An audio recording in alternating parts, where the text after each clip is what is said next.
요한복음 17장 11절 12절 두 절 말씀 같이 보시겠습니다. 요한복음 17장 11절 12절 두 절 말씀입니다. 나는 세상에 더 있지 아니하오나 그들은 세상에 있사오고 나는 아버지께로 가옵나니 거룩하신 아버지여 내게 주신 아버지의 이름으로 그들을 보존하사 우리와 함께 그들도 하나가 되게 하옵소서. 내가 그들과 함께 있을 때에 내게 주신 아버지의 이름으로 그들을 보존하고 지켰나이다. 그 중에 하나도 멸망하지 않고 다만 멸망의 자식뿐이오니 이는 성경을 응하게 함이니이다. 아멘. 오늘은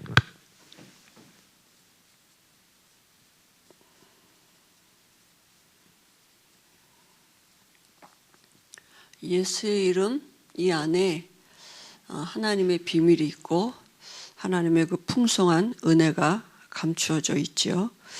그래서 중요한 거는 이제 그러면 예수라는 그 이름의 뜻이 뭐냐? 예수 그 이름의 뜻을 알면 우리가 그 안에 있는 감춘 비밀도 알 수 있죠. 예수라는 이름의 뜻은 먼저 여호와의 구원 이런 뜻이 있습니다. 마태복음 1장 21절에 보니까 아들을 낳으리니 그 이름을 예수라 하라. 이는 그가 자기 백성을 그들의 죄에서 구원할 자이심이라 이렇게 말씀하셨어요. 구원자라는 뜻이 있습니다. 왜 그렇습니까? 왜 구원자로 오셔야 됩니까? 그죠? 왜냐하면 로마서 3장 10절에 보니까 의인은 없나니 한 사람도 없고 모든 사람이 죄인이기 때문에 어떤 사람도 구원을 우리에게 줄 사람도 없고 본인도 스스로 구원 얻을 만한 사람이 아무도 없는 것입니다. 그죠? 그러면 이 의인이고 의인이 한 사람도 없고 다 죄인이고 죄 가운데 있다는 말은 어떤 상태이냐 하면 하나님의 영이 떠난 상태라고요. 모든 사람이 다 하나님의 영이 떠난 상태고 그 말은 뭐냐 하면 공중권세 잡은 자, 그게 누굽니까? 사단이죠. 그죠? 공중권세 잡은 자에 따라 살고 사도행전 10장 38절에 보니까 마귀에게 눌려있는 요한복음 8장 44절에 마귀 자녀된 상태라고요. 영적으로. 모든 사람이. 그죠? 그래서 우리에게 구원이 필요해요. 여기서 빠져나오는 게 구원이기 때문에. 그 다음에 두 번째 뜻은 뭐냐 하면 임마누엘이란 뜻이 있어요. 마태복음 1장 23절에 보니까 아들을 낳으리니 그 이름을 임마누엘이라 하리라 이렇게 해서 이를 번역한 중 뭐라고요? 하나님이 우리와 함께 하심이라. 왜 예수님의 이름의 뜻은 뭐냐면 우리를 이 죄에서 건져내시고 그죠? 죄에서 구원하시고 하나님이 우리와 함께 하시려고 오신 이름이라고요. 그래서 하나님이 우리와 함께 하시단 말은 뭡니까? 성령으로 우리 안에 내주하신다는 얘기죠. 그죠? 그래서 하나님만 이 멸망 상태에 있는 우리를 건져내실 수 있기 때문에, 그죠? 이 멸망 상태는 누구도 여기서 빠져나올 수 없는데, 하나님만 우리를 거기서 건지실 수 있는 거죠. 그리고 하나님만 우리에게 새 생명을 주실 수 있는 것입니다. 사단의 손에서 이 영원한 저주에서 해방받고 죽었던 자를 살리는 그 능력은 하나님밖에 없으신 것입니다. 그죠? 왜냐하면 여기서 빠져나오는 길은 죄 문제, 사단 문제, 이 문제 해결해야 되기 때문에. 그죠? 이 죄값 정령 죽으리라. 죽어야 되고 사단을 이기셨다는 증거로 부활하셔야 되기 때문에 누구도 여기서 우리를 빠져낼 이름이 없는 것입니다. 그래서 예수라는 이름의 뜻은 여호와의 이름, 오늘 우리가 찬송도 부르고 또 오늘 말씀에도 보니까 내게 주신 아버지의 이름 이렇게 말씀하셨거든요.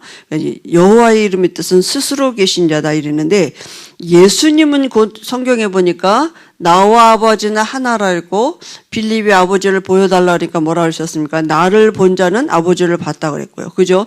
빌립보서 2장 6절에도 뭐라고요? 그는 근본 하나님의 본체시나 예수님은 누구예요? 하나님이신데 그분이 눈에 보이도록 우리에게 육신을 입고 오신 그분이 바로 예수님이라고요. 그러니까 예수님은 곧 하나님이 되시는 것입니다. 그래서 예수 믿으면 하나님 만나고 구원받는 것이죠. 그죠? 그러면 예수 이름으로 구원받는 단계는, 그죠? 예수 이름으로 구원받는 단계는 어떻게 예수 믿느냐? 어떻게 구원받느냐? 제일 중요한 건 뭡니까? 예수님을 어떻게 아느냐가 중요하죠. 그죠? 예수님을 어떻게 아느냐? 무조건 영접하는 게 아니라 예수님을 이사야서 53장 5절 6절에 보니까 뭐라고 말씀하셨습니까? 그가 찔림은 우리의 허물을 인함이고 그가 상함은 우리의 죄악을 인함이라 했습니다. 그가 징계를 받으면 우리가 평안을 누리고 그가 채찍에 맞음으로 우리가 나음을 입었다고요. 우리는 늘 양같아서 그릇 행해서 각기 제 걸로 가는데 여호와께서는 우리 무리의 죄악을 그에게 담당시키셨다고. 우리의 모든 것을 친히 담당하시고, 그죠? 모든 문제 해결하신 그분이 바로 예수님이시라고. 그래서 제일 중요한 게 뭐냐? 영혼이 잘 돼야 돼. 먼저 영혼이 잘 된 같이 범사가 잘 되고 강건하여. 그래 요한일서 3장 8절은 뭐라고 말씀하셨어요? 죄를 짓는 자는 마귀에게 속하나니 마귀는 처음부터 범죄함이라. 하나님의 아들이 나타나신 것은 마귀가 하는 일을 멸하려 하심이라. 죄하고 마귀 뗄래야 뗄 수 없다니까요. 이 문제 해결하신 이름이 하나님의 아들 예수라는 이름을 가지고 이 땅에 오신 것입니다. 그죠? 그래서 이 예수님이 우리의 죄 문제 해결하시고 사단을 이기시고 죽으시고 부활하셔서, 그죠? 우리에게 하나님 만나는 길을 열어놓으신 그리스도가 되셨다고요. 이 예수님을 그리스도로 알고 그 다음에 뭐예요? 믿을 때, 그죠? 믿는 단계죠. 요한복음 3장 16절에 이 그리스도 되신 그분이 누구냐? 하나님의 아들 예수라고요. 믿을 때 우리 안에 영원한 생명이 주어지는 것입니다. 그죠? 그래서 믿는다는 말은 무슨 말입니까? 영접한다고요. 영접하는 자 곧 그 이름을 믿는 자들에게는 하나님의 자녀가 되는 권세를 주셨다 그랬습니다. 그죠? 계시록 3장 20절에도 우리가 우리의 마음 문을 열고 예수님을 영접하면, 그냥 누구든지 내 음성을 듣고 문을 열면 내가 그에게로 들어가서 그는 나로 더불어 나는 그로 더불어 먹으리라. 같이 사신다고요. 영접한다면 우리 안에 들어오신다는 거예요. 그리고 영접을 어떻게 합니까? 기도로 할 수 있어요. 그죠? 그 모르니까 우리가 처음에는 따라가서 하는 거죠. 기도로 한다는 말은 뭡니까? 우리 마음 중심에 모셔드리는 거예요. 내 마음 중심에. 그리고 이제는 뭐요? 내 삶의 중심에. 그죠? 우리의 삶의 주인으로 모시는 거죠. 실제 우리의 삶, 왜냐하면 살아계셔서 함께 하시니까요. 그래서 예수님을 영접하면 어떤 영적인 변화가 일어납니까?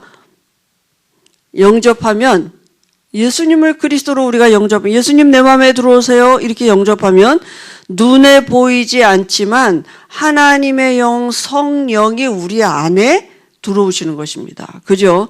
고린도서 2장 12절에 성령이 아니고서는 예수를 주라 시인할 자가 없다 그랬습니다. 그죠?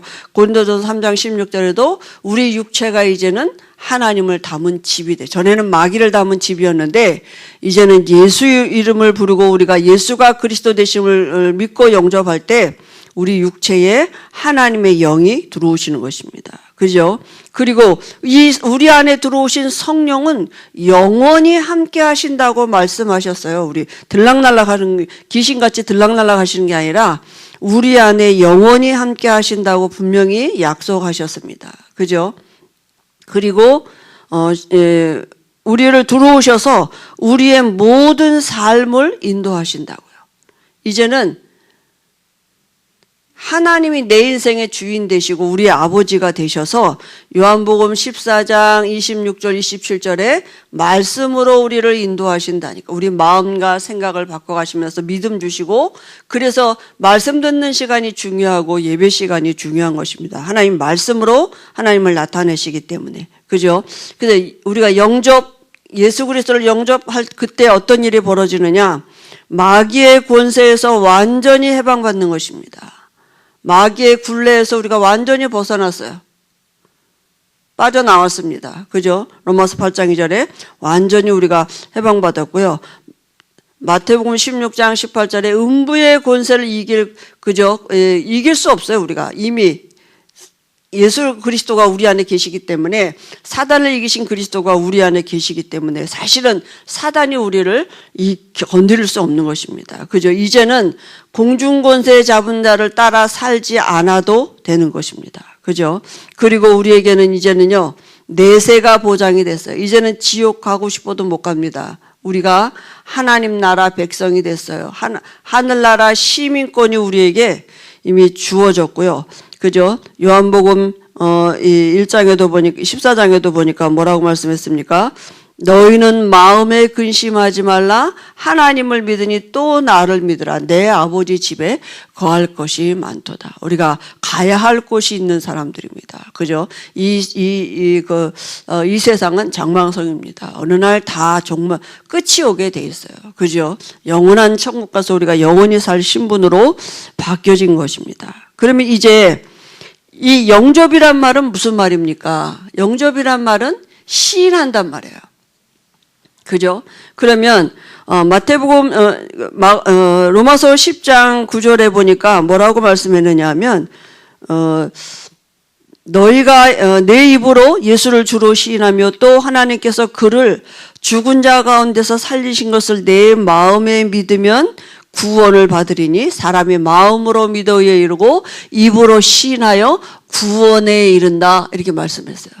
그죠? 하나님께서 그를 죽은 자 가운데 살리신 것을 믿으면, 다시 말하면 죽으시고 부활하셔서 우리의 죄 문제, 사단을 이기신 그리스도가 되신 것을 믿으면, 그걸 믿고 마음으로 믿고 입으로 시인하면 구원에 이른다 그랬습니다. 그죠? 마태복음 10장 32절 33절에 보니까요, 너희가 사람 앞에서 나를 시인하면 나도 내 아버지 앞에서 그를 시인하고, 너희가 사람 앞에서 나를 부인하면 나도 내 아버지 앞에서 그를 부인한다 그랬어요. 우리가 사람 앞에서 시인하는 것 같지만 하나님 앞에서 하는 거라고요. 그죠? 그러니까 우리 입으로 시인하며 그죠? 영접 기도하는 게 중요한 것입니다. 그때 사단이 떠나가게 되고, 이 예수 이름 안에 있는 엄청난 하나님의 구원의 역사가 우리에게 성취되어지는 것입니다. 그죠? 그래서 어떤 고백입니까? 마태복음 16장 18절 13절 18절 예수님이 그리스도 되심을 고백할 때에, 그죠? 예수가 그리스도 되셨다는 말은 내 모든 죄 문제 해결받고 사단에서 완전히 내가 해결받고 내가 하나님을 만났다고, 이걸 고백하는 거예요. 예수님은 그죠? 하나님이시고 죄 없는 사람이시라는 걸 고백하는 것입니다. 예수님이 곧 하나님이시라는 걸 고백하는 거죠. 그래서 사도행전 2장 21절에 보니까 누구든지 주의 이름을 부르면 구원은, 누구든지입니다. 누구든지 예수 믿으면 구원받는 것입니다. 그러면 나타나지는 증거는, 그죠? 성령이 우리 안에 들어오셨기 때문에 우리에게 이 일에, 눈에 보이지 않는 이 일에 증인되게 하시는, 또 다른 사람을 우리가 구원하는, 누군가가 나에게 복음을 들려주게 했듯이 우리도 전도자의 삶을 살도록 우리 안에 계신 성령의 능력으로 역사하시게 되는 것입니다. 그죠? 그래서 마가복음 10장 29절 30절에 보니까 뭐라고 말씀했냐면, 나와 복음을 위하여 집이나 형제나 자매나 어미나 아버지나 자식과 전토를 벌이는 자는 현세에 그저 100배의 축복을 받는다 그랬습니다. 그러니까 전도자를 위해서, 복음을 위해서 그저 냉수 그릇 대접한 것도 그 상을 잃지 않는다 그랬거든요. 반드시 증거 주신다고 약속하셨습니다. 그죠? 그래서 예수 이름, 그 이름 안에 있는 엄청난 구원의 비밀이, 하나님을 만나는 그 비밀이 있습니다. 그 비밀은 그 예수 이름으로 지금도 하나님은 우리를 지키고 보존하시고 있어요. 그 예수 이름으로 사단이 우리를 건드리지 못하는 신분으로 우리가 바뀌어졌고, 지금도 그 예수 이름의 권세를 가지고 우리를 하나님은 보호하고 계시는 것입니다. 그죠? 그래서 우리가 이 시간에도 15분 이상 집중하는 시간을 갖도록 하겠습니다.